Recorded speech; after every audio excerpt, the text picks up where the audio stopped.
Hello, good morning, Ma'am Dharma. My name is Natalia Carolina and you can call me Carol. In this video, I'm going to discuss about using language in academic speaking. So, many people think language just describes what's real, but that's not true. Language doesn't just reflect reality, it helps shape it. The way we talk about events changes how we understand and react to them. For example, think about the war on drugs. If you call it socially beneficial and say it's worth the cost, you are more likely to support it. But if you call it a waste of money and harmful to society, you are more likely to oppose it. The facts haven't changed. What changes is the way people describe the situation. That's the power of words. Words are like tools. Just as a carpenter needs the right tools to build something, a speaker needs the right words to make a point. Like, you can't hammer a nail with a screwdriver and you can't make a clear argument with the wrong words, right?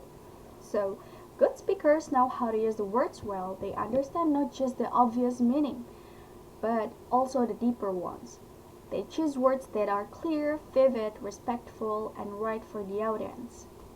In this chapter and in this video, we'll learn how to use language more effectively in speaking. Here's the outline. The first is meaning of words, the second is using language accurately, the third is using language clearly, the fourth is using language vividly, and then using language appropriately, and the last one is a note on inclusive language. Words meaning. Words have two kinds of meanings. The first is denotative and the second is connotative. Denotative meaning is precise, literal, and objective. It describes the object, person, place, idea, or even to which the word refers. One way to think of a word's denotative meaning is as its dictionary definition. For example, denotatively, the noun school means a place, institution, or building where instruction is given. Connotative meaning is more variable, figurative, and subjective. The connotative meaning of a word is what the word suggests or implies. For instance, the connotative meaning of the word school includes all the feelings, associations, and emotions that the word touches off in different people. And for some people, school might connote personal growth, childhood friends, and a special teacher.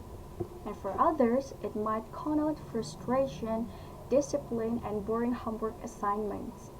Connotative meaning gives words their intensity and emotional power. It arouses in listeners feelings of anger, pity, love, fear, friendship, nostalgia, great guilt, and the like. The second is using language accurately. Using language accurately in an academic presentation means choosing words that clearly express your intended meaning without confusion. It involves correct grammar, precise vocabulary, and proper pronunciation. This helps your audience understand your message and view you as a credible speaker. Let's see the picture. If you look in a thesaurus, you'll find the following words given as synonym: knowledge, expertise, education. All mean roughly the same thing, special grasp of subject matter or skill. But all these words have different shades of meaning. For example, which is the best word to complete each of the following sentences? Let's read. The first is because he won a scholarship to a top university and Rick received an excellent blah blah blah. And the second, Sophia acquired her blah blah blah of Chinese history by reading a number of books on the subject. And the third, Jasmine's blah blah blah as a business consultant comes from having worked with many clients over the years. So, I think the first is education, the second is knowledge, and the third is expertise. Each of words means something a little different from the others, and each says something special to listeners. The third is using language clearly. Using language clearly in an academic presentation is key to helping your audience understand and stay engaged with your message. Clear language ensures that your ideas are communicated effectively and avoids confusion. One important strategy is to use familiar words.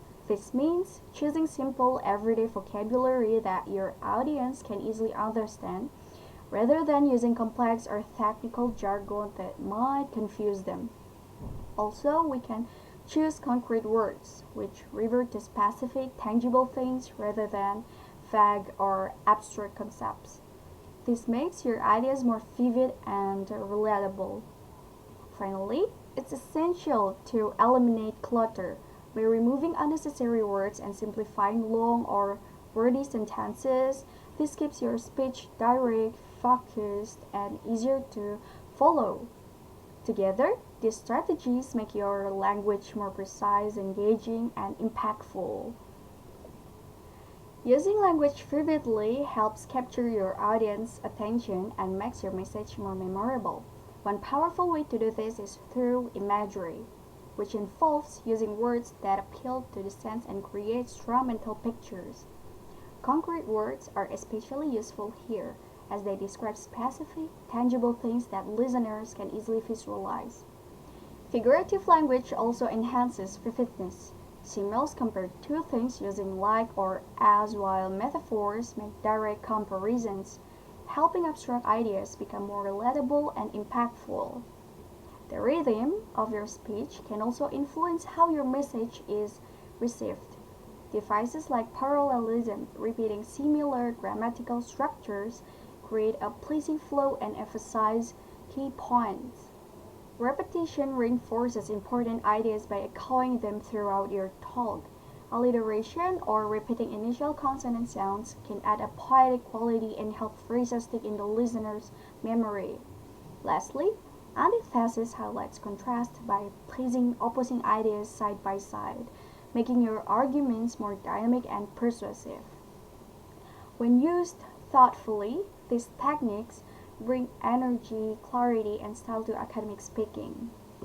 Using language appropriately means selecting words and expressions that fit the context in every way. First, consider the appropriateness to the occasion. Formal settings like academic conferences or classroom presentations require a professional tone and vocabulary, avoiding slang or overly casual language. Next, ensure appropriateness to the audience by considering their background, education level, and familiarity with the topic. Use terms and examples they can understand and relate to. Language should also be appropriate to the topic. For instance, a scientific subject requires precise and objective language, while a talk on literature may allow for more expressive or poetic language. Lastly, it's important to maintain appropriateness to the speaker.